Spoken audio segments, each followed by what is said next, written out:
Okay, good morning, all. Another episode of the Property Business Podcast. We have a four-way podcast today. We have myself, Mr. Jonathan Woods, Jack Bower, and we're going to be discussing Nicholas Ifill's EXP business.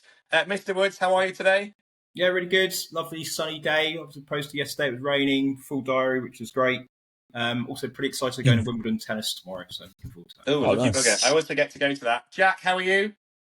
Yeah, good man. Really good. Happy days. How's running a business and having a young baby? This wasn't the content of the pod. I'll have to kind of get you on about that, but give us a quick snapshot into that.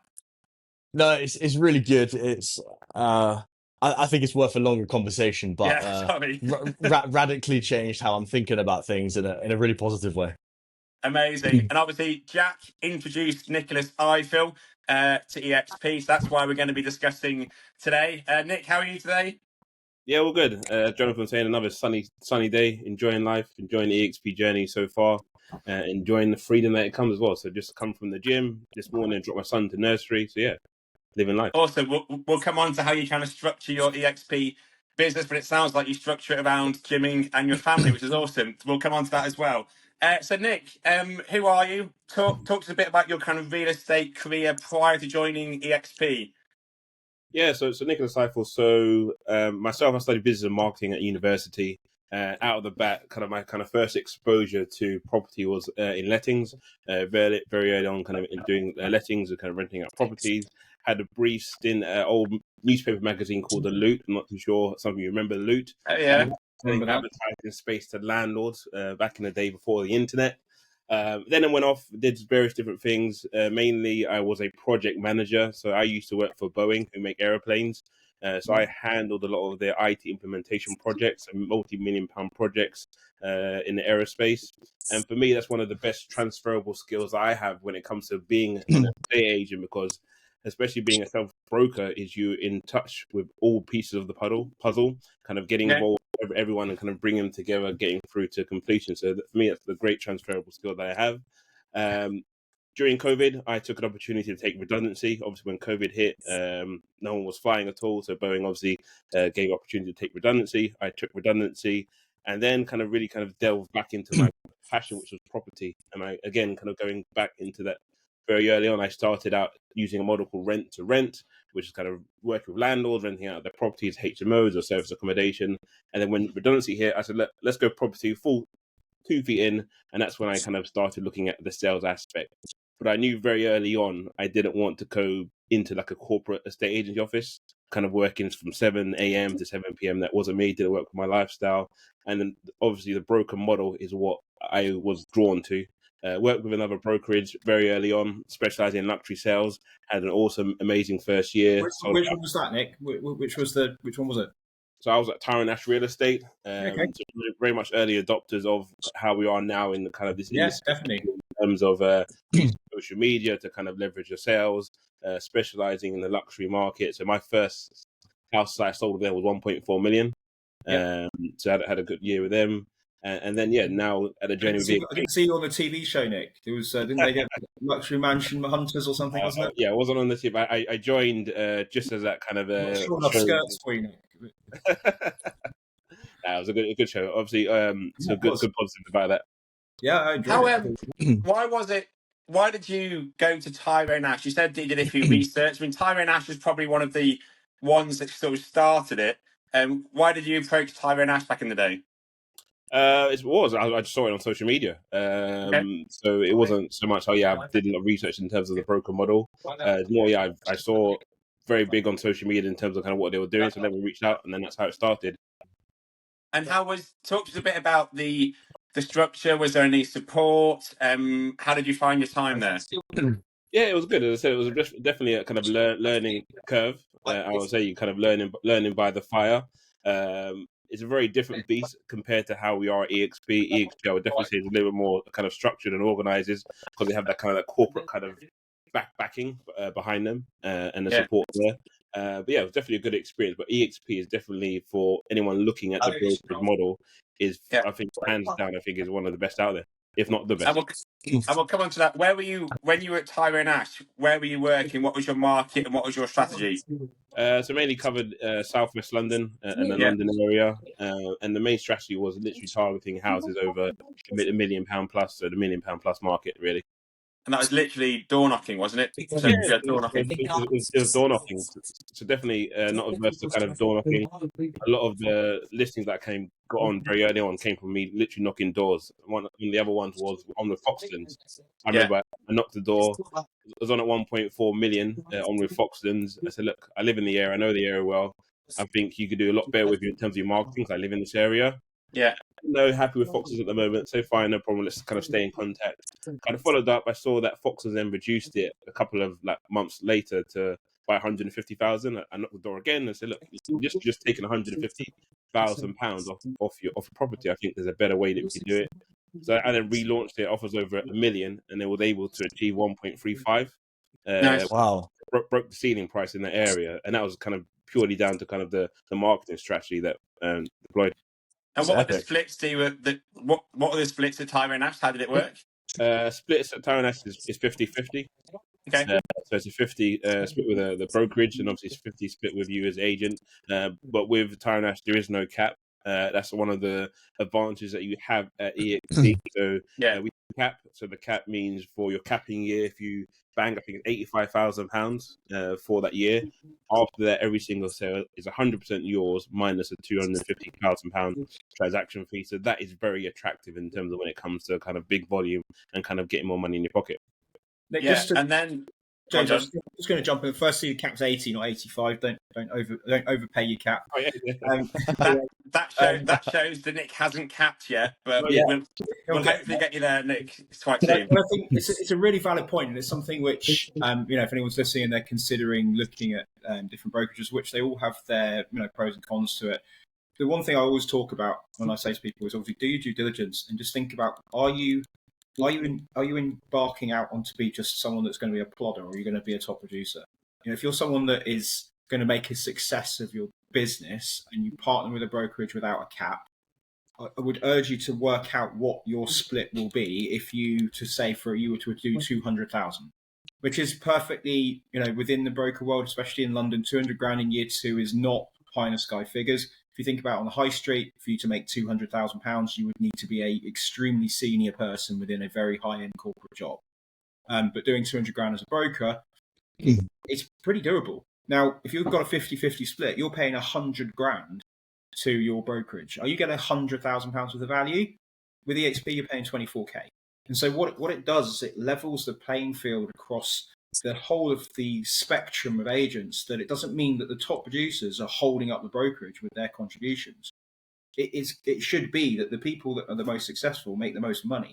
Yes, you might make a proportion more than the guys at the bottom, but if you're paying 4x what the guy who's doing half of your work is doing to the brokerage, you're the guy that's holding it up. So you've got to think really, really carefully about that, because I think people just go in blind thinking, great, I've got an X and this, and I'm going to get a brand, I'm going to get leads. It's like, well, look, two years down the line, when you run your numbers and the other guy who decided to go XP runs his numbers, I think you'll be quite shocked about the amount of money that you're giving away for very little extra on top. But I just wanted to just put that in there because it's something I'm very passionate about. And then Nick, you have an interesting EXP journey. Obviously, you've since rejoined the EXP in our organisation, which we'll come on to. But what was the attraction initially when you first joined EXP, and how did it come about? So it came about. So as I said, it was at Tyrone Ash Real Estate, and there was one of the things that we do very well, I think, as brokers, is chain checks. So on a sale, checking along the chain, and there was a lady who I called up, who was handling a sale of a buyer. And she obviously kind of mentioned about EXP and obviously kind of all the value that you kind of get as a brokerage. And obviously, as Jonathan just mentioned about the splits, and obviously kind of gave me the kind of insight to that. It was all fantastic.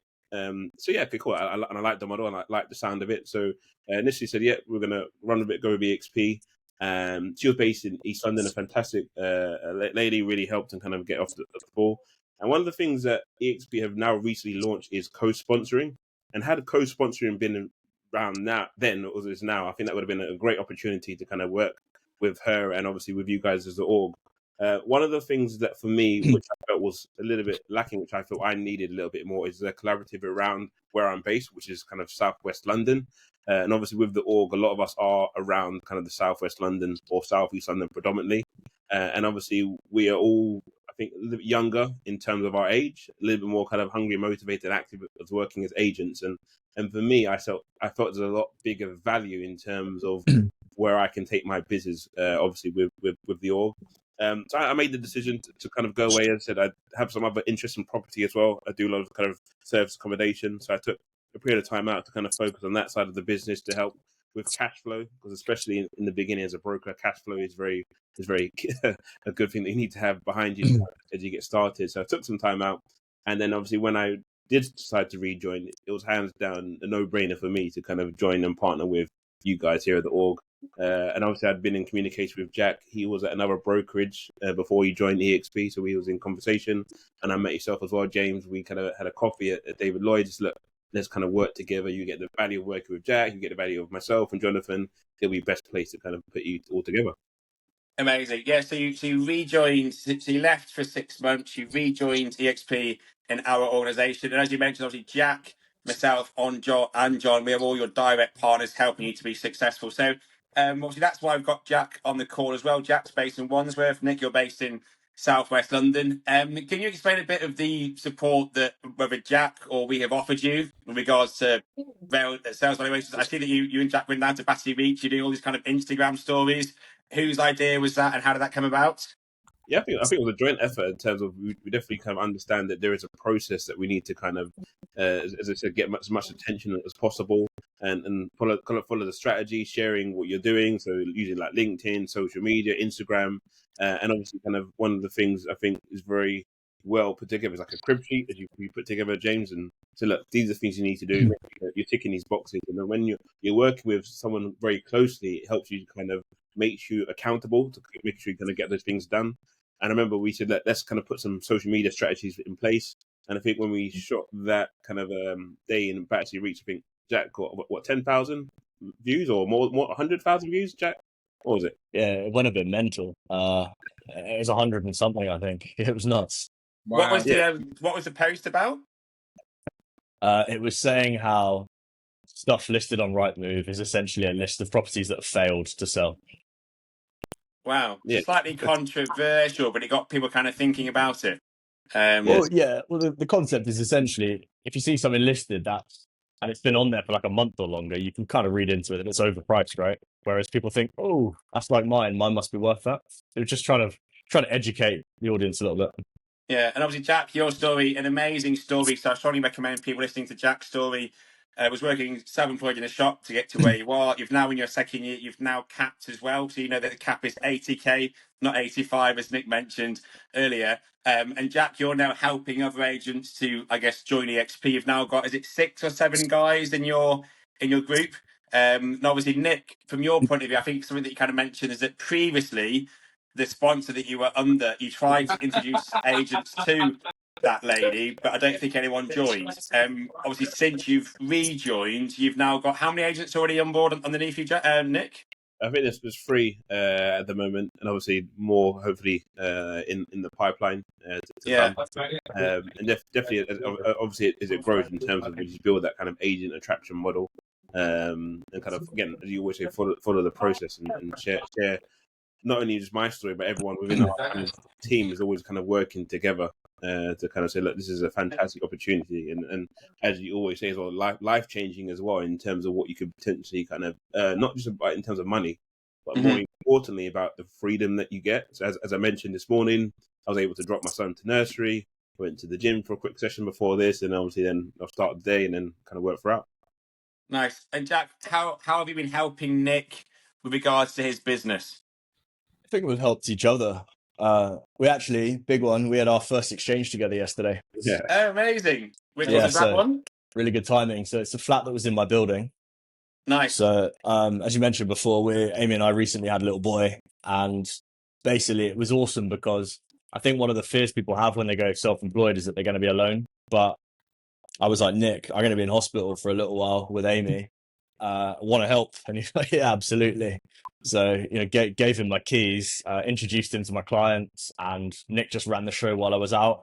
Actually got 2 deals tied up, one exchange yesterday. So that was a really good moment for us. And another really cool win was I've got this beautiful flat between Battersea and Wandsworth on the market, and Nick showed someone who wasn't on the market but really liked it, and within a week he'd met them and put their property on the market.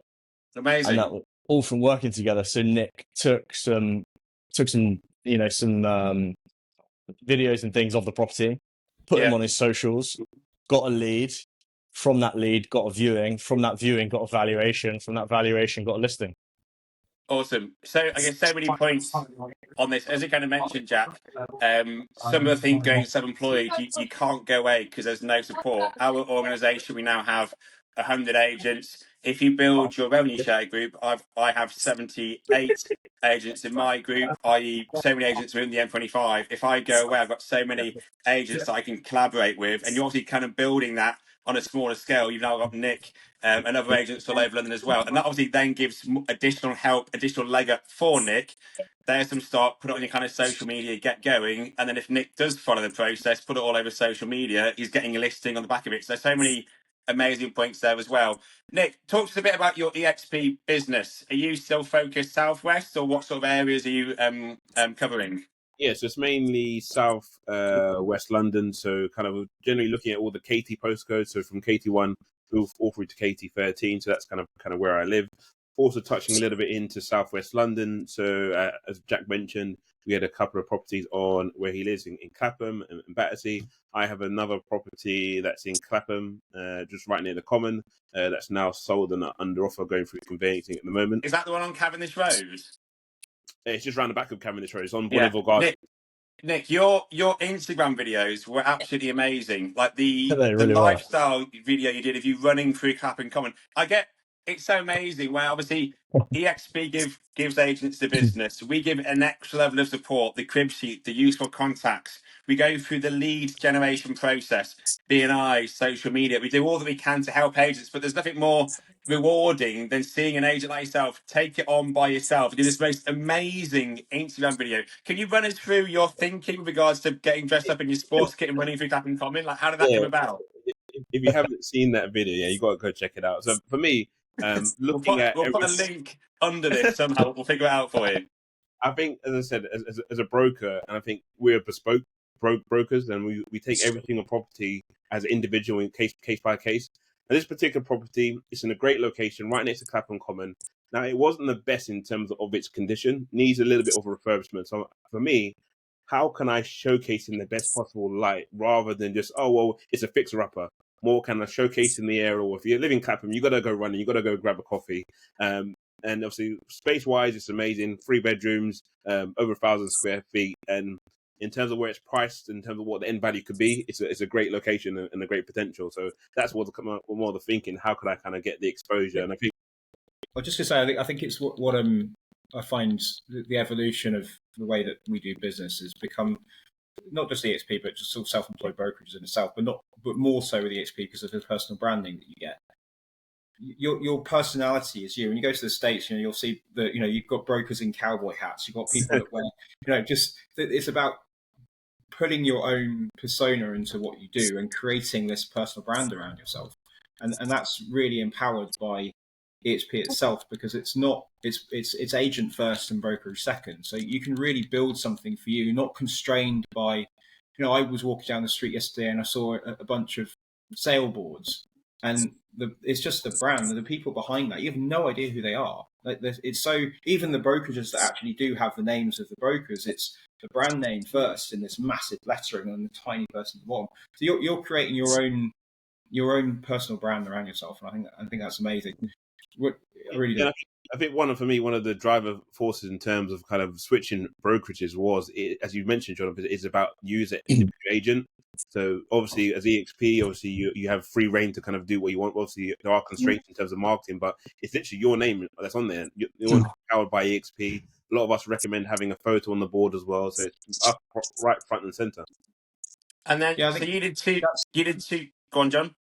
No, I was just going to say, just touching back onto what you were saying about the supports and various other things that you put in. And that's something that, James and I have worked really hard on. It's not an EXP thing. EXP does have a great onboarding setup, but obviously with the cap and everything else that we have, the amount of the margin is quite small from the company, so they can give you what they give you, which actually is phenomenal. Websites and it's business in a box, which James and I were doing our webinar on Thursday. But I think one of the sort of things I was going to touch back onto that was talking about sort of the network. And a question to you, Nick, would be, if you're sort of predominantly Southwest and maybe West London, if you had one of your buyers comes along and's got something to sell in Southeast London, say in Lewisham, what would you personally now do with that? What would you do with it? Hands down, that's such an easy thing to do. Someone's a buyer in Southeast London. First of all, I would have to see, well, how far in Southeast London, because Southeast London is not necessarily too far from where I live. Let's say east. It's a long way. It's a long way. Reach out. We've got a fantastic community, WhatsApp community, where it's all kind of broken down. So look, can anyone cover this? Anyone cover it? Happy to kind of offer this buyer. And obviously a lot of them we kind of share splits. And it's also about, one, not only helping the client to get a best service, but also for me in terms of kind of passing on that within our network. And even if it wasn't someone within our network that could kind of facilitate it, within the whole of EXP, we're now 700 strong. That's amazing. There's someone that within the whole of EXP that could definitely kind of I can pass that referral to. So I think that just if I rewind, I don't know if someone's got something on the background, if they can just turn that off if it is. If you rewind 3 years ago, and this is not a back in my day thing, but it kind of is. So when James and I were finding our way through this, if I got a listing that was in any part of London, there were only 2 other people really that I could refer to. That was it. And the option was either take the listing and get on the train and trek for an hour and a half. I remember I sold something in North Acton. It took me over an hour and 20 minutes to get there and back, and I viewed it 18 times before I sold it. It was a pain in the backside, and it was only a little one. It was like 280. But like nowadays, I would just refer that, because we've got such a strong cohesive network. I can make a fee on that. The client will get the best service from the person that's in the locality, and I just want to really just reiterate that, because a lot of people out there will just think, right, if I go and I've got to do all this work, and the ability for you to cross sell and to network with the organ, and outside of that within the other growing EXP sort of brokerages that are out there.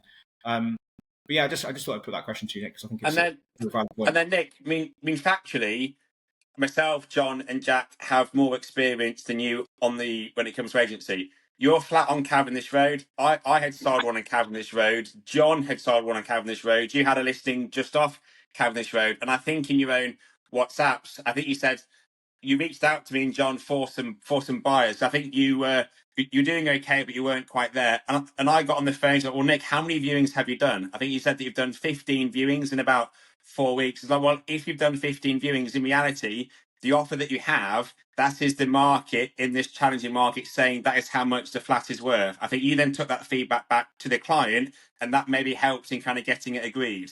So we are always here. We speak about the org, but it's also your direct partners, myself, Jack, John. We are always here to help you. We are all learning from each other. But obviously, we are there to kind of give you that support as well, where factually you don't have the experience that we do. Obviously, we've dealt with those conversations over and over again, but we're here to support you every step of the way. And have you, I know that you do broker open houses, Nick. Talk to us a bit about some of your recent broker open houses, and also who's come down to the open house as well. Yeah, so as I said, I think broker opens is one of the things that we can kind of leverage in terms of another way of kind of helping our clients to kind of get a sale. So what a broker open is opening up your property to not only brokers that are within either the org or within EXP, but also other brokers that are outside of EXP. So look, I've got this fantastic property. If you happen to have a buyer, come on down, have a look at this house and offer us a share of the commission. Because one of the challenging parts that in old estate agency was Foxtons will go against Winkworth and they wouldn't kind of work together. They were fighting against each other. But the brokerage model is so fantastic that we're here to collaborate. We're here to kind of serve our clients, and you're better off getting a 75% commission rather than 100% if you can kind of get it sold a lot quicker. Yeah, so I've invited a few people down to my recent broker opens, a couple from Luxury Property Partners, other brokerages as well. And yeah, it's been a great event. So some little prosecco, free sandwiches, etc. Yeah, it's been nice. And it's interesting where you mentioned the brand there, where I see you going to all these open houses. You're obviously talking to agents about the EXP model, and then the next day you say, James, I've got an agent, please can you go and meet him? So I've had 2 agent meetings on the back of that. And it's interesting, there are some brokers out there that brand themselves as luxury agents, and they actually talk down about EXP to say that EXP is for cheaper stock. We all know it's entirely up to the agent how we brand ourselves. I love the bread and butter, as well as selling up to your 1 million, 2 million. I've met some luxury agents recently, and they love that luxury branding, but then they actually fail to get instructed on the bread and butter stock, i.e., the 500k, 1.5%, 7.5k, 800k, 1.5%, 12k fee. If they just go after luxury stock and that doesn't sell because it's hard, they are now aware that branding themselves luxury, you might miss out on the bread and butter that I love selling, as well as having the option to sell luxury. We all know it's entirely up to us how we brand ourselves, but you're going to all these open houses, and then the next message you say, James, I've got another agent for you to meet. And then if they meet us when we discuss all that we have to offer, there's more chance in them joining as opposed to where you were previously, which wasn't as a kind of compelling case. Yeah. John, anything to add on to that luxury Yeah, part that I just mentioned? Yeah, absolutely. I think one of the biggest misconceptions that people have, certainly outside of maybe the broker world, but even cross brokerages, but more importantly from sort of the luxury space, is that what they forget is that they think the brand that is created by the brokerage is what gets them the instruction, or that's the rhetoric that's put forward by the brokerage that, well, if you don't have this brand behind you, this client won't instruct you. Well, the point I would make on that is that if you are an operator in that space, well, you should create your own brand around yourself. Why can't you be, Nick Eiffel luxury real estate, but also sell across the board? Just because you sell some things that are at penthouse level doesn't mean you can't go and help someone with a studio. We sell everything and help all people. If you wish to position yourself as just as that, let's say, prime central Knightsbridge broker, and you've got, huge, massive international connections, and that's where you operate, well, you can create that brand around yourself. You don't need to have someone else's brand, and you don't need to build them. It might take you a little bit longer. It might be a bit harder, but the upside benefit of that is so infinitely bigger. And I think there's going to be people that will take over that space very soon with utilizing EXP's brand or agent-focused branding rather than broker-focused branding, and we'll absolutely run away with it because people will follow. And once those early adopters, we were the early adopters of London, myself and James. A lot of people kind of laughed at us, probably smirked at us, probably thinking, what the hell are these guys doing? James left an amazing job in telecom, but previous to that was very high up in CBRE. I was doing exceptionally well at Douglas and Gordon, very strong brand. And I threw it all in to go and work to try working with this weird American sort of unknown, and look where we are today. And look how many people are now coming. But at the time, when we used to go and speak to people, they were like, EXP, what's that? I think if you ask now, walked into any office in London and asked, do you know what EXP is? I reckon at least half of them know, definitely, if not more. And then, Jack, kind of coming back to you, obviously spoke about you doing Instagram posts with Nick. How else are you helping your agents, and also how else are you helping Nick? Do you take him on sales valuations? Are you always available at the end of the phone? How else are you trying to mentor and lead and help? I think similar to what you guys have done for me, right, is, I think everyone has gaps in their knowledge or sometimes might lack a little bit of confidence in a certain area.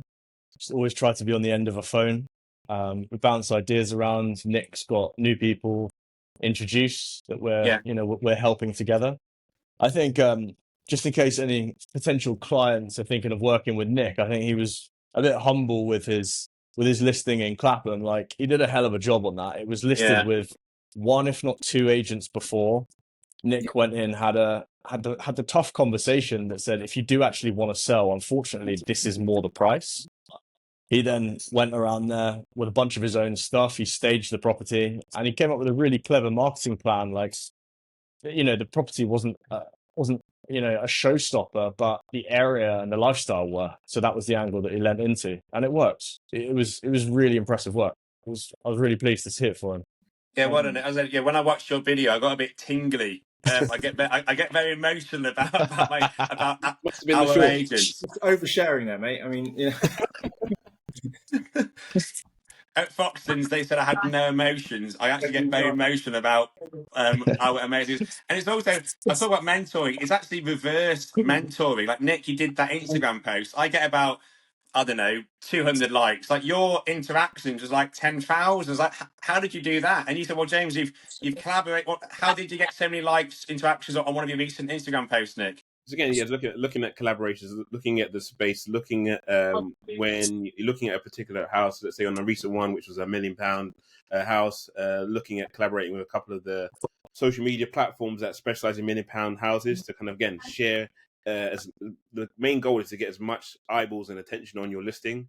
So I could post it alone, might get a couple of thousand, but if I can share and pay into that and to kind of get 10,000, 15,000, it just kind of reaches the exposure that you can get on your listing. And that was a very simple thing. We're collaborating with social media, not Google, well, I guess, yeah, a bigger presence. And then also simple things like paying for the boost. Is that right as well? So and a boost is £40, but you get so much more. So it's little tips like that that we're all sharing and helping each other to be more successful as well. Cool. Anything else you want to discuss, Nick? Anything else that we've missed? No, I think we covered. It's a fantastic journey. Second time around with EXP, and I'm loving it. Obviously, as part of the org. Then the next goal is obviously pushing forward towards CAP. So next year, that'll be the goal. So let's kind of get so kind of starting the groundwork now to build When for that. Nick? I believe it will be October time. Once you hit that date's ingrained in your mind. You'll never forget it. Believe me, it becomes the be all and end all, and that's the focus. But what's your goal for this year? What before the end of the year? What are you trying to reach?